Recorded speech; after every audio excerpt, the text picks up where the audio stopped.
ಇರುವಂತಹ ಈ ಒಂದು ಆಯುರ್ವೇದ ಶಾಸ್ತ್ರ ಇವತ್ತು ಕಳೆದ 10-12 ವರ್ಷಗಳಿಂದ ಅತ್ಯಂತ ಹೆಚ್ಚಿನ ಪ್ರಮಾಣದಲ್ಲಿ ವಿಶ್ವದೆಲ್ಲೆಡೆಗೆ ಮೂಲೆ ಮೂಲೆಗಳಿಗೂ ಸಹ ಇದರ ತನ್ನ ಕಂಪನ್ನ ತಲುಪ್ತಾ ಇದೆ. ಅಂದ್ರೆ ಅದು ಆಯುರ್ವೇದ ಅನ್ನುವಂತಹ ಅದರ ಬುಡ ಅಥವಾ ಅದರ ಫೌಂಡೇಶನ್ ಎಷ್ಟು ಸ್ಟ್ರಾಂಗ್ ಇದೆ ಅನ್ನುವಂಥದ್ದು ಅರ್ಥ ಆಗುತ್ತೆ. ಕಳೆದ ಕೋವಿಡ್ ನಂತರದ ದಿವಸಗಳಲ್ಲಿ ನಾವು ಹಲವಾರು ಪ್ರಾಡಕ್ಟ್ಸ್ಗಳನ್ನ ಮಾರ್ಕೆಟ್ನಲ್ಲಿ ತಂದಿದೆ. ಸೊ ಅದಕ್ಕೆ ಆಡ್ ಆನ್ ಆಗಿ ಇವತ್ತು ನಾವು ನ್ಯೂಟ್ರಿ ಮಿಕ್ಸ್ ಅನ್ನುವಂತಹ ಪ್ರಾಡಕ್ಟ್ ಅನ್ನು ಸಹ ಇವತ್ತು ಮಾರುಕಟ್ಟೆಗೆ ಬಿಡುಗಡೆ ಮಾಡಲೇ ಇದ್ದೇವೆ.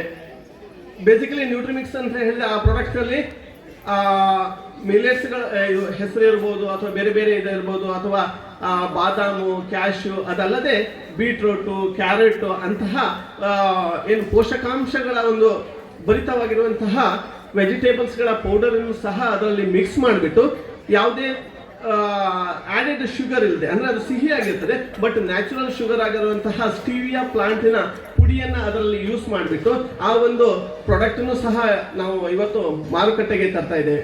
ಜೀವನದಲ್ಲಿ ನಮ್ಮ ಜ್ಞಾನ ಹೇಗಿರ್ಬೇಕಂದ್ರೆ ನಮ್ಮ ಆಹಾರವೇ ನಮಗೆ ಔಷಧಿಯಾಗಿರ್ಬೇಕಂತೆ. ಔಷಧವೇ ಆಹಾರ. ಹಾಗಿದ್ರೆ ಮಾತ್ರ ನಾವು ಸ್ವಸ್ಥವಾದಂತಹ ಶರೀರವನ್ನು ಹೊಂದಲಿಕ್ಕಾಗ್ತದೆ.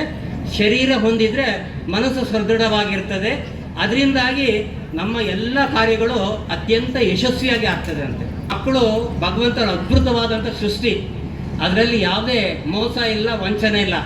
ಮಕ್ಕಳೇನಾದರೂ ಹಾಳಾಗಿದ್ರೆ ಅದಕ್ಕೆ ನಾವುಗಳ ಕಾರಣ. ನಾವು ಅಂದರೆ ದೊಡ್ಡವರ ಕಾರಣ, ತಂದೆ ತಾಯಿಗಳ ಕಾರಣ, ಶಿಕ್ಷಕರ ಕಾರಣ, ಸಮಾಜ ಕಾರಣ. ಹಾಗಾಗಿ ಆ ನೆಲೆಯಲ್ಲಿ ನಾವು ಸ್ವಲ್ಪ ವಿಚಾರ ಮಾಡಬೇಕಾಗತ್ತೆ. ನನ್ನ ಈ 20 ವರ್ಷದ ಅನುಭವ ಏನು ಹೇಳ್ತದೆ ಅಂದರೆ, ಈಗ ನಿಜವಾಗಿ ನಾವು ಶಿಕ್ಷಣ ಕೊಡಬೇಕಾದದ್ದು ಮಕ್ಕಳಿಗಲ್ಲ, ತಂದೆ ತಾಯಿಗಳಿಗೆ. ಯಾಕಂದರೆ ನಾವು ನಮ್ಮ ಮಕ್ಕಳನ್ನು ಹೇಗೆ ಬೆಳೆಸಬೇಕು ಅನ್ನೋಂಥದ್ದನ್ನೇ ಮರ್ತ್ಬಿಟ್ಟಿದ್ದೇವೆ. ನಾವು ನಮ್ಮದೇ ಲೋಕದಲ್ಲಿ ಇರ್ತಾ ಇದ್ದೇವೆ. ಮಕ್ಕಳನ್ನು ಸರಿಯಾಗಿ ಮಾರ್ಗದರ್ಶನ ಮಾಡುವಂಥ ವಿಚಾರದಲ್ಲಿ ನಾವು ಫೇಲ್ ಆಗ್ತಾ ಇದ್ದೇವೆ. ಹಾಗಾಗಿ ಅದನ್ನು ಅರ್ಥ ಮಾಡಿಕೊಂಡು ನಾವು ಮಕ್ಕಳಿಗೆ ಯಾವ ರೀತಿಯ ಮಾರ್ಗದರ್ಶನ ಕೊಡಬೇಕನ್ನುವಂಥ ನೆಲೆಯಲ್ಲಿ ನಾವು ಈಗ ಸ್ವಲ್ಪ ಎಚ್ಚೆತ್ತುಕೊಳ್ಬೇಕಾಗಿದೆ. ಆಯುರ್ವೇದ ಅಂತಂದರೆ ಬರೇ ಒಂದು ಚಿಕಿತ್ಸಾ ವಿಧಾನ ಅಲ್ಲ, ಅದು ನಮ್ಮ ಬದುಕನ್ನು ಸುಂದರವಾಗಿ ಹುಟ್ಟಿನಿಂದ ಹಿಡಿದು ಸಾಯುವವರೆಗೂ ಸಹ ಹೇಗೆ ಬದುಕಬೇಕು ಅನ್ನೋದನ್ನು ತೋರಿಸಿರ್ತಕ್ಕಂಥದ್ದು ಆಯುರ್ವೇದ ಅಂತ ನಾನು ಅಂದ್ಕೊಂಡಿದ್ದೀನಿ. ಸೊ ಅಂತಹ ವಿಚಾರವನ್ನು ನಮ್ಮ ದೇಶದಲ್ಲಿ ಈಗ 2015 ಅಂತ ಕಾಣುತ್ತಾರೋ ರಾಷ್ಟ್ರೀಯ ದಿನ ಅಂತ ಆಚರಣೆ ಮಾಡ್ತಾ ಇರ್ತಕ್ಕಂಥ ತುಂಬ ಸಂತೋಷ. ಬಂದಿದ್ದೆ, ಒಂದು ಪತ್ರಿಕೆಯಲ್ಲಿ ಕೆಲಸ ಮಾಡ್ತಾ ಇದ್ದೆ. ನನಗೆ ಎಲ್ಲೇ ಒಳ್ಳೇದಾದರೂ ಕೂಡ ನಾನು ಹೋಗಿ ನೋಡ್ತೀನಿ, ಅಥವಾ ಯಾರಾದರೂ ಏನಾದರೂ ಮಾಡಿದ್ರೆ ನಾನೇ ಫೋನ್ ಮಾಡಿ ಹಿಂಗೆ ಮಾಡಿದಿರ ಸರ್, ತುಂಬ ಚೆನ್ನಾಗಿದೆ ಇದು ಅಂತ ಅಭಿನಂದನೆಯನ್ನು ಸಲ್ಲಿಸ್ತೀನಿ. ಅದು ನಾನು ಸಣ್ಣಿಂದ ಒಟ್ಟು ಗುಣ ಅಂತಲೇ ಹೇಳ್ಬೋದು. ಅದನ್ನು ಅಳವಡಿಸ್ಕೊಂಡು ಬಂದಿದ್ದೀನಿ. ನಾವೆಲ್ಲೋ ಬೆಂಗಳೂರಲ್ಲಿ ಕೂತ್ಕೊಂಡು ಅಂತಾರಾಷ್ಟ್ರೀಯ ಆಯುರ್ವೇದ ದಿನ ಸೆಪ್ಟೆಂಬರ್ 23ರಂದು ಈ ಭಾಗದ ಮಕ್ಕಳಿಗೆ ಒಂದಿಷ್ಟು ಆಯುರ್ವೇದದ ಅರಿವು ಮೂಡಿರಲಿ ಅಂತ ಹೇಳುವ ಅವರ ಕಾರ್ಯಕ್ರಮ ನಿಜವಾಗ್ಲೂ ಅದ್ಭುತವಾದದ್ದೇ.